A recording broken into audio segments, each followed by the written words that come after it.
Alright guys, so today we are going to be going over our plate carrier setups.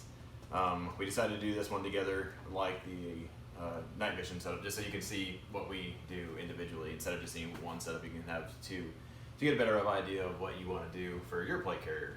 Ours are each set up a little bit different. They're different plate carriers. We have different little day packs on the back of them, different mag pouches. I don't think anything's the same other than our communication setup.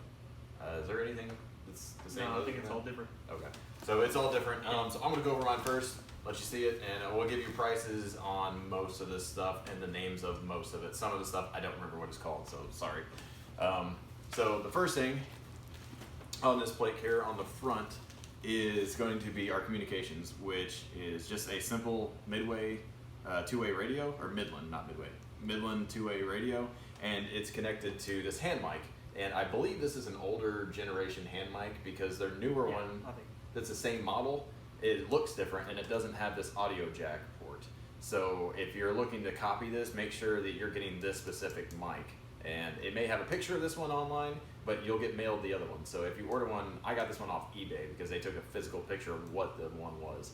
So if you want to be able to hook up an audio jack like we did here, which we'll talk about this in a second, make sure you get the older model. This Midland radio, it's not great, but it'll work probably out to about, I think we tested out to about a mile and a half. Yeah, we got, well, that was with me being in an elevated position. So he was up basically on top of a football stadium, like height-wise, and I went and drove probably a good mile and a half, and I could still hear him pretty clearly. Yeah, we could hear each other. So. Yeah, we could hear each other, so if you're within, basically, you have to be able to see each other more or less.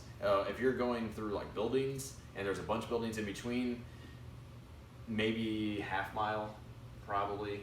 Maybe about a half mile would be about the most, but you're gonna run into that problem with just about any radios. But we didn't feel Unless like you get the really expensive ones. Yes. Now, if you buy really expensive radios, then yeah, you can get something that'll reach out there. But these were the cheapest solution that we felt we really wanted to spend money on at the time, because we don't want to get a ham license, and you can get into all that. You can get a mail thing and stuff, and then but you're gonna have to deal with a whole bunch of laws and get your license and everything to do that, and we didn't want to. So this works fairly well for what we wanted. We run a audio port from this hand mic that goes up through here, and this little plug, if I unwrap it from here, will actually hook into our Howard Light ear probe. So then we can communicate with each other and not just hear this giant, hey, what's going on over there, you know, and give away your position. So being able to communicate, I guess, stealthily can be important depending on the situation. Well, the thing about that is you have to, because we've tested them out with using our ear pro, and you have to almost yell into them. Yes, you have to speak loudly into this hand mic, directly into this hand mic, for them to hear you clearly. Now, normally I double up on ear pro. I wear foam plugs on the inside, and then I wear the Howard Lights because I don't like loud noises. I already damaged some of my hearing from being a percussionist back in the day. And I've damaged my hearing from shooting 50 cals with no ear pro on. Yeah, so we both have damaged ear. So we do that, and even with double ear pro, you can still hear, but you have to listen. But if you're not wearing double ear pro, you can hear pretty much just fine as long as they're talking loudly directly into there. You can't just talk into it while it's down in your chest and you're talking forward. So that is a negative. And there is, if you turn up there's like, I think 3 different power modes on this radio. And if you turned up to the highest one. Low, medium, high. Yeah, low, medium. Low, medium, high. So if you use the medium and the high one, which in theory gives it more range, you get some feedback through your Howard Lights. Because again, they're not really designed to be used as communications, but they work. So the next thing on here for me, I just have a Condor 3 mag pouch. It's actually a double stack triple mag pouch. So you can fit 6 mags in here. I just run 3 currently. And if I decide I'm going into a situation where I need more ammo, I can put more mags in here. But it folds up into nothingness on itself. So these don't get in the way, and I can lay down and prone a lot easier and get a lot flatter. Because if you're getting shot at, you want to be able to go into the prone position. On these mags, I run one with green tips. If you can see, I put green duct tape on the bottom of my mag to show that it's green tips. Because green tips will go through a lot of polyethylene type plates, like level 3 plates.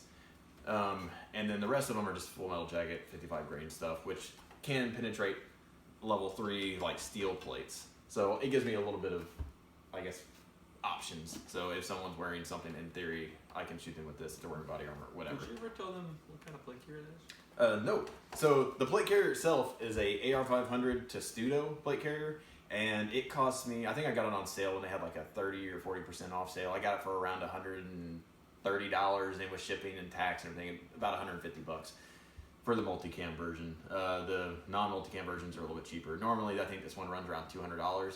I absolutely love this plate carrier. It's not as nice as some of the super high-end brands, but it's got an admin pouch up at the top that's smaller that I keep batteries, wet wipes, a small multi-tool, stuff like that in. And then it's got a larger admin pouch at the bottom that I don't keep anything in because I don't want extra stuff sticking out on the bottom of my plate carrier if I want to get prone. The Condor, I think plate carrier, the magazine pouch was like maybe 20 bucks, something like that. It's not super expensive. The radio pouch is also made by Condor. It was like $12, something. It was pretty cheap, but it works well for a two-way radio. So if you have a two-way radio, this thing works well. That's pretty much it on the plate carrier itself. Again, it was the AR500. The plates we have on the inside of ours, yours is the same as mine, right? Yeah. They're from Bowtac. They're the Battle Steel ceramic and polyethylene combo plates. They're the level 4 plates.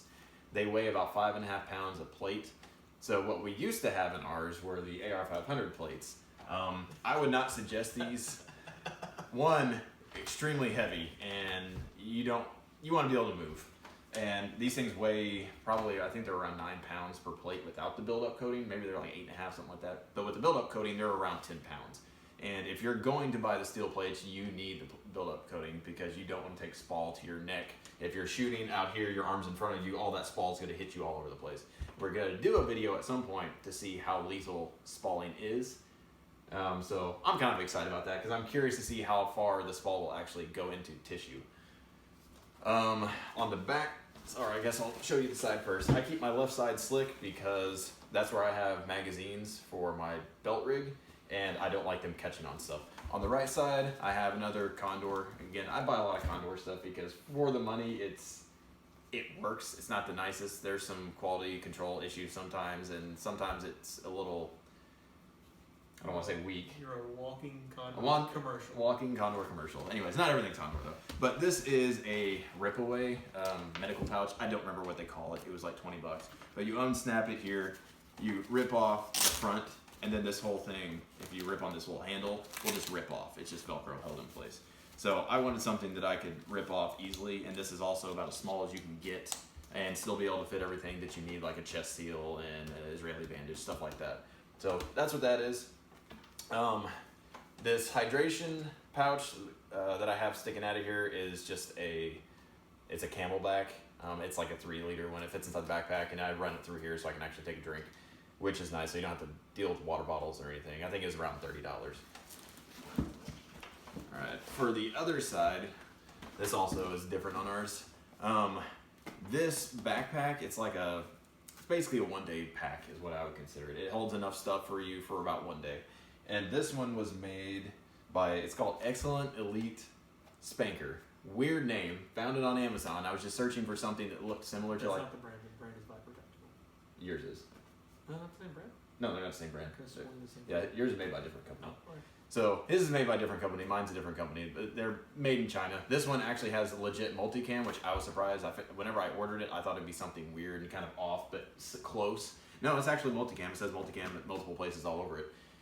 Who's that going to fit to? It could be faked, but I mean, the multicam is exactly the same as everything else. So, I'm very impressed with it. It's not the thickest material, so it's not the same material as like this AR500 plate carrier is, but it's probably a little bit thicker than like your standard Condor material is. So it's somewhere in between. So for the price, I was impressed. And this backpack was about, I think I got it for around 50 bucks. They range anywhere from 40 to like 60, depending on what color you get. But I wanted something similar to I think Haley Strategic makes like a one-day backpack thing that's really nice, but it's like $200, and I did not want to spend $200 on a backpack. It was going on here.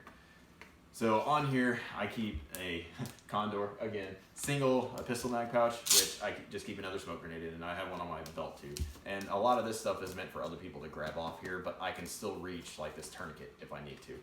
I keep a tourniquet on here. I also keep a North American Rescue decompression needle and just a couple glow sticks, because why not, and a couple large zip ties so if you need to handcuff somebody. They're not the best for that, but you can make them work. Inside here, this pack, I think I keep my NVGs, I keep an MRE, and I keep a large poncho because I don't like getting wet. I'm basically a cat. On the inside of here, I just keep a bunch of random tools I might need. medication, water purifying, stuff like that. Just small admin stuff that you might need throughout the day. But that's my setup. If you have any questions about any of this stuff, let me know. But that's pretty much everything of mine. If you want to do yours. Yeah, so mine is a Shellback Tactical Patriot, and I got this one because I have a Banshee. I have a OD green Banshee that I keep in the seat of my truck. It's got ammo and plates and stuff in it. This is a Patriot, so I knew Shellback Tactical stuff was good, so I got this one.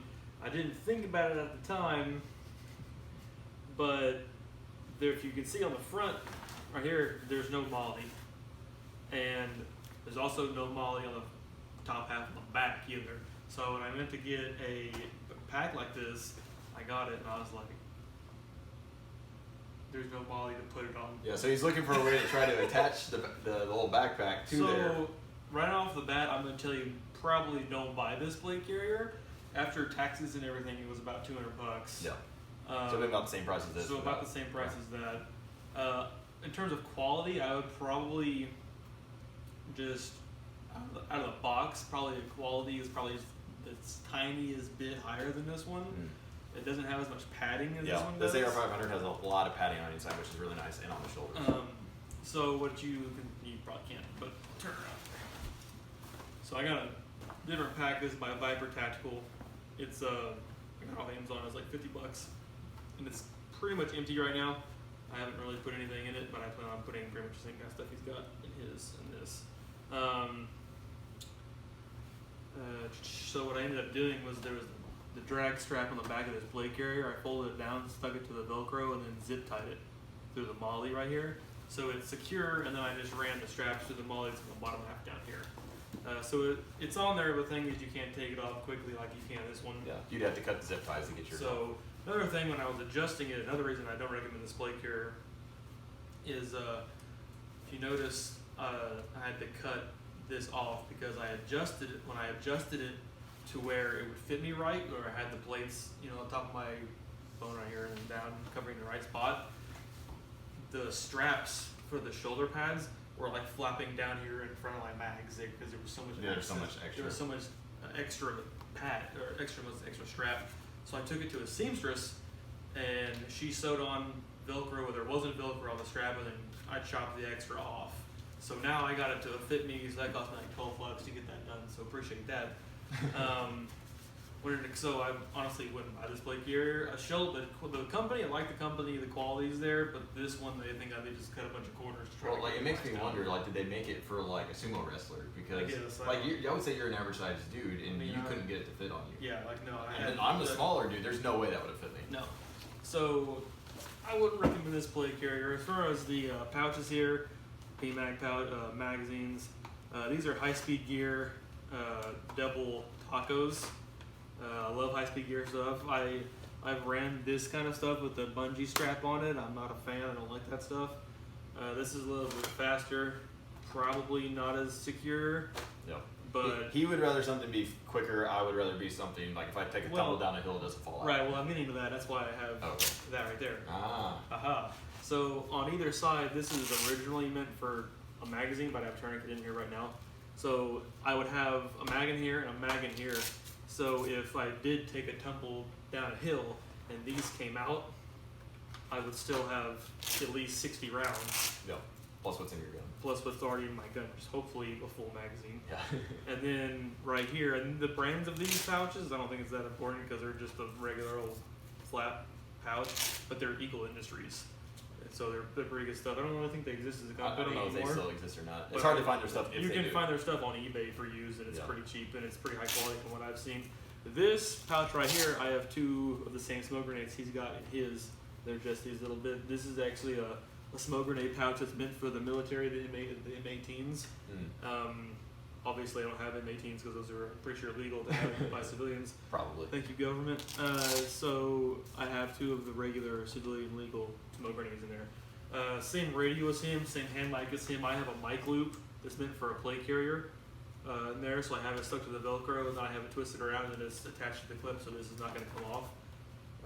And I like his shoulder because I'm used to stuff being on my shoulder. Yeah. Or I guess And just we're a bit both of us in use this radios general that are area. I don't here-ish. keep my mic on my shoulder, but Yeah. I keep it centered on my chest right here. So I like to have something that's semi-close to that. And I also keep my radio on my left side. Usually I like to keep my left side clear for the same reason he has, because of mag pouches and stuff in my belt, so I don't have interferences with that. But I've put this right here kind of up high as I could and still have it secured on there, and further back, so when I'm wearing it together it's on my left side, but it doesn't actually interfere with my magazine pouches, even though it's still on my left side. So I had to wear that, figure out where it needed to go, and then I put it on here. Because in my my actual job, my radio's on my left side, Yep. but it's on my belt line, so I just like to have it similar. That's about it. Yeah. There's really nothing else to talk about. I will say, you mentioned that these not fitting, you had to modify the straps. This was very similar. I will say it wasn't as bad as his. His had a bunch of extra strap. I mean, it was like this much extra. Yeah. Mine, whenever I attached them, this actually has a quick detach buckle on here, so I don't know if you fall in water and you need to get out of it real quick, I guess you can just detach it and take the thing off, swim out of it. But the straps on here were too long for even me, so this right here would stick out all the way down, and there was only like this much Velcro even attaching to itself, because I'm a small dude. So what I had to do in order to fix that, is we'll see if you can get it on camera here. So you can see this buckle isn't actually going into anything. This is just the female side of the buckle. I actually took the strap, fed it back through this buckle piece right here, and then back across. So I just bypassed the buckles completely and just put the material all the way down. So that solved the problem for me. Now granted, I lose the ability to quick detach it, but if I need to, I can just take off one of the cummerbunds and swim out of my Yeah, thing. so if you're 6 foot tall and weigh 100 pounds like he does, now you know how to fix your plate carrier. Exactly. So if you need to make your plate carrier fit a smaller dude, that's how you do it. You can just loop it back through this buckle and just take the other buckle off the strap. I will say one other thing. I think I mentioned the padding on here. I like the padding a lot better on this one. And for me to manage all my cables and everything, I actually ran the bungee cables through the MOLLE itself, since I have MOLLE on the top of mine, and then I just hooked my radio to the MOLLE itself. It fits on there perfectly and it's not going anywhere. And then the cables, he tucked his inside of this to get him a little more out of the way. I just looped mine through the MOLLE kind of attachments up here, and then I can unattach it and bring it up to your helmet. One thing, if you do this, make sure you give yourself enough cable slack to where you can turn your head side to side in every which direction, and it doesn't just pull your head from the cable and detach it. You want to give yourself enough cordage to where you can move your head, but you don't want to give yourself so much that it hangs up on everything and catches on stuff. Also, one of the things I didn't mention, the back of this backpack, if you can see, you can see it sticks out pretty far. It'll get relatively large, and this isn't stuffed as far as it'll go. But it also has this pouch back here that you use for a hydration bladder, and it's just Velcroed in place. It has little strings on the inside you can tie it up if you need to. But that's our plate carriers. If you have any questions, how to set things up. We did this with the mindset of you need to have a backpack with your stuff you need for the day. Like you need food, you need water, you might need night vision, any kind of tools you might need, like a cleaning kit wouldn't be a bad idea to go in here maybe, or in medical, whatever. Or one thing I put in here, and I might do a separate video over just the contents of here, but I actually put laminated maps of our area that are cut to size, and you put them all together and you can see a big size map. But that way, if you need to strategize, whatever, or someone's not familiar with your area, or be like, this guy's over here, we saw this over here, you can, I guess, make note of what you see in the area. So reconnaissance is important, and if you don't have a map to write stuff on, you're just going off memory or writing the rain pad or whatever you got. But again, if you have any questions, feel free to comment. Do you have anything else? Nope. All right. So hopefully this helped y'all. Hopefully hit that like if you like this content. Subscribe. All the share. above. Share it. Yep. Thumbs up. So, but we appreciate y'all watching. All right. Have a good one.